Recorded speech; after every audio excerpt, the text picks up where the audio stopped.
Bismillahirrahmanirrahim. Assalamu alaikum. I am your English teacher, Ms. Rimsha, and we are back with a new topic, new class. I hope that you all are fine.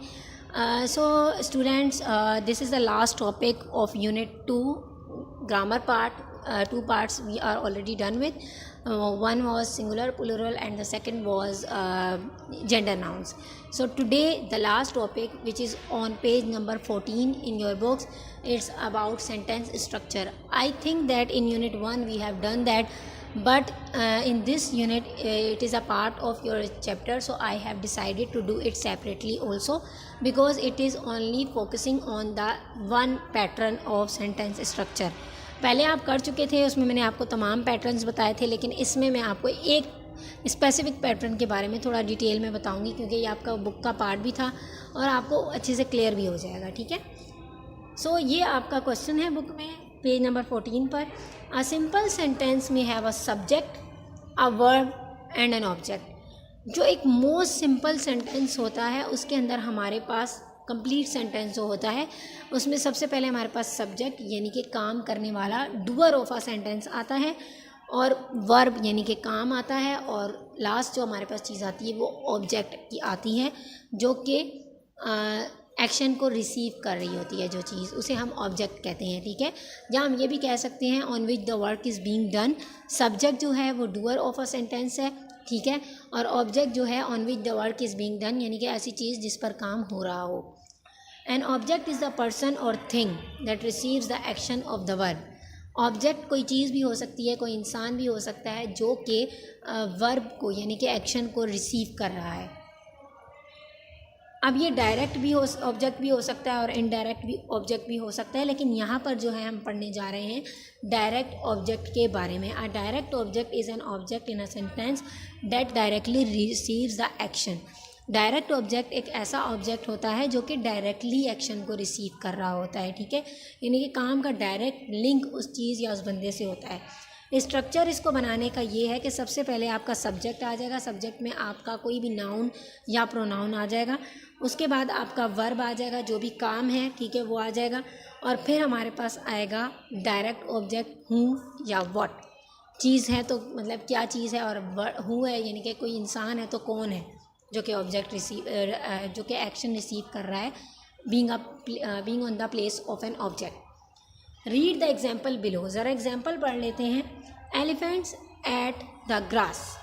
अब देखें, elephants जो है वो noun है. ठीक है, तो ये सब्जेक्ट हो गया.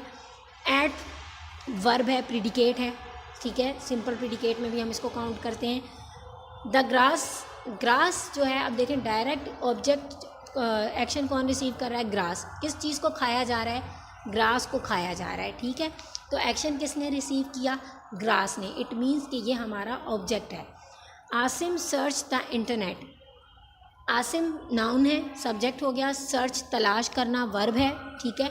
अब एक्शन रिसीव कौन कर रहा है? इंटरनेट. तलाश किसको किया जा रहा है? इंटरनेट को. तो इंटरनेट हमारा क्या हो गया? ऑब्जेक्ट हो गया.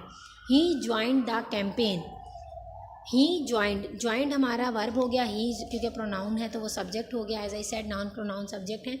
ज्वाइंड वर्ब हो गया. और कैंपेन, किस चीज़ को ज्वाइन किया जा रहा है? कैंपेन को. एक्शन कौन रिसीव कर रहा है? कैंपेन रिसीव कर रहा है. ठीक है. सो कैंपेन हमारा जो है वो डायरेक्ट ऑब्जेक्ट है. वो वर्ड जो डायरेक्ट एक्शन को रिसीव करेगा वो हमारा डायरेक्ट ऑब्जेक्ट होगा. The elephant drank water. Elephant ने पानी पिया. पानी कौन पी रहा है जी? एलिफेंट पी रहा है. एलिफेंट जो है वो नाउन है तो वो सब्जेक्ट हो गया. ड्रैंक पीना वर्ब हो गया. एक्शन रिसीव कौन कर रहा है? वाटर. किस चीज़ को पिया जा रहा है? पानी को पिया जा रहा है. काम किस पर हो रहा है? पानी पर हो रहा है. तो पानी जो है वो हमारा डायरेक्ट ऑब्जेक्ट हो गया. He visited the safari park. He pronoun है, it's a subject. Visited verb है. ठीक है. और जो सफारी पार्क है वो ऑब्जेक्ट है. किस चीज़ को विज़िट किया जा रहा है? सफारी पार्क को. काम किस पर किया जा रहा है? सफारी पार्क पर किया जा रहा है. सो ये ऐसा वर्ड है जो डायरेक्ट एक्शन को रिसीव कर रहा है. It means that this is a direct object. Make 5 sentences of your own using the subject verb direct object pattern. ये पैटर्न फॉलो करते हुए आपने कुछ सेंटेंसेस बनाने हैं. So let's see. सबसे पहले तो मैं आपको ये बता दूं कि सेंटेंस क्या होता है. A sentence is a group of words that expresses a complete idea. Sentence जो है वो एक ऐसा ग्रुप होता है, लफ्ज़ों का मजमूआ होता है जो कि कंप्लीट आइडिया को शो कर रहा होता है। शी फील्स सैड, तो ये एक कंप्लीट आइडिया है कि वो उदास महसूस कर रही है। These are sentences they express a complete idea. कुछ सेंटेंसेस ऐसे होते हैं, जैसे मैं बोलूँ आई स्विम, तो ये कंप्लीट आइडिया को शो नहीं कर रहे होते, ठीक है। ये इंट्रांजिटिव वर्ब्स के साथ बनते हैं जो कि कंप्लीट आइडिया नहीं शो कर रहे होते। अब यहाँ पर जैसे दिया हुआ आई लाइक टू स्विम, मुझे तैरना पसंद है। Jan bakes tasty cookies, Jan जो है वो मज़ेदार कुकीज़ बेक करता है। Mark will quit his job, Mark अपनी जॉब क्विट कर देगा, छोड़ देगा। तो ये कंप्लीट बात को जाहिर कर रहे हैं, कौन है, कैसे कर रहा है और क्या कर रहा है। राइटिंग टिप्स जो हैं वो मैं आपको बता दूं कि इंग्लिश में in written English sentences begin with a capital letter. जब आप बोलने में तो आप कुछ भी बोल रहे हो ना इंग्लिश में, it doesn't matter, but when you are writing in English, so in writing it is compulsory that you will use the capital letter in the beginning of each sentence. You cannot use a small letter, like as you can see कि correct और incorrect sentence आपको दिया हुआ है नीचे, जिसमें first word एक में स्मॉल लिखा हुआ है, ऊपर वाले में जो है वो कैपिटल है, फर्स्ट वर्ड यू कैपिटल है, और नीचे जो दूसरा सेंटेंस है जो कि इनकरेक्ट है उसमें वाई स्मॉल है, ठीक है।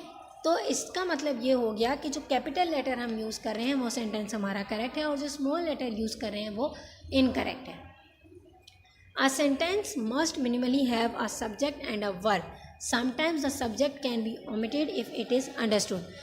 अच्छा, एक सेंटेंस के अंदर जो मिनिमल यानी कि बहुत कम चीज़ें यूज़ होती हैं वो होती हैं सब्जेक्ट और वर्ब, ठीक है। लेकिन आप ऐसा कर सकते हैं कि आप सिर्फ वर्ब भी यूज़ करें तो आपकी बात क्लियर हो जाए। In the following examples the subject is green and the verb is red. नीचे एग्जाम्पल्स जो दी हुई हैं इनमें सब्जेक्ट आपका ग्रीन है और जो वर्ब है वो रेड है। जैसे टॉम वॉक्स, टॉम जो है वो सब्जेक्ट है, वॉक्स जो है वो वर्ब है जिसे रेड से हाईलाइट किया गया है।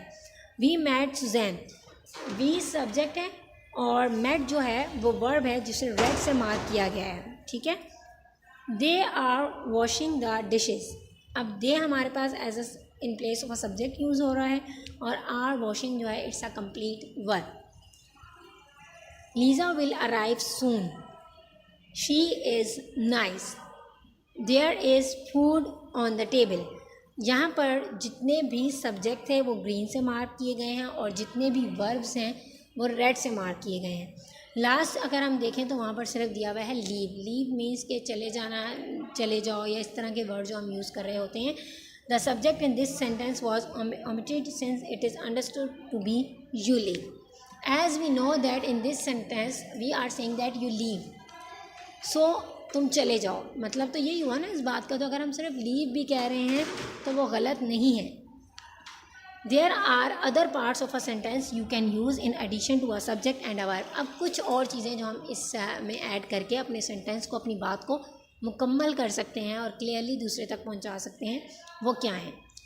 Direct object. डायरेक्ट ऑब्जेक्ट बहुत सारी चीज़ें हैं लेकिन हमारा टॉपिक जो है वो डायरेक्ट ऑब्जेक्ट का है, इसलिए हम इसी पर रहते हुए डिस्कशन करेंगे और इसी को अच्छे से समझेंगे। A direct object is a person or thing that is affected by the action of the verb. You could say that the direct object receives the action of the verb. एक direct object जो है वो एक ऐसा शख्स और ऐसी चीज़ होते हैं जो कि डायरेक्ट एक्शन से अफेक्ट हुए हुए होते हैं, ठीक है।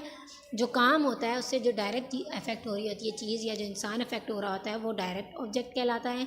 हम ये कह सकते हैं कि डायरेक्ट ऑब्जेक्ट जो होता है वो एक्शन को डायरेक्टली रिसीव कर रहा होता है। He broke the window. What was affected by the action?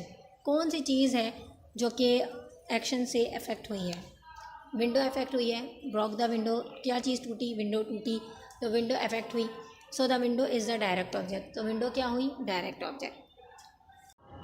अच्छा जी, यहाँ पर हमारा जो पैटर्न है सब्जेक्ट, वर्ब और डायरेक्ट ऑब्जेक्ट का, उसको ज़रा हम और गौर से देख लेते हैं। जैसे सबसे पहली चीज़ हमें दी हुई है सब्जेक्ट। सब्जेक्ट का मतलब है हूँ और व्हाट, यानी कि नाउन या प्रोनाउन। वर्ब एक्शन वर्ब और word phrase, helping verb, action verb, कुछ भी आ सकता है वर्ब की जगह पर। Is, am, are, was verb, या फिर कोई जो वर्ब रन हो गया, ईट हो गया, कोई भी एक्शन जो है वो हम वर्ब की जगह पर यूज़ कर सकते हैं। डायरेक्ट ऑब्जेक्ट का मतलब है receives the action of the verb. Ask your self verb what, यानी कि आप जब खुद से ये सवाल करेंगे कि इस सेंटेंस के अंदर क्या चीज़ है जो कि एक्शन को रिसीव कर रही है, ठीक है। सो उससे आपको क्लियर हो जाएगा कि आपका ऑब्जेक्ट क्या है। अब नीचे एक एग्जांपल देखें, जेनी मेड अ केक। अगर आपने ये पता करना है ना कि सब्जेक्ट क्या है, तो आप खुद से क्वेश्चन करेंगे who made a cake, answer मिलेगा जेनी, तो जेनी सब्जेक्ट हो गया, ठीक है। सो जो हमारा वर्ब है वो मेड है, ठीक है। वर्ब हमारे पास आफ्टर द सब्जेक्ट फॉलो कर रहा होता है, तो वो हमारा मेड जो है वो वर्ब हो गया।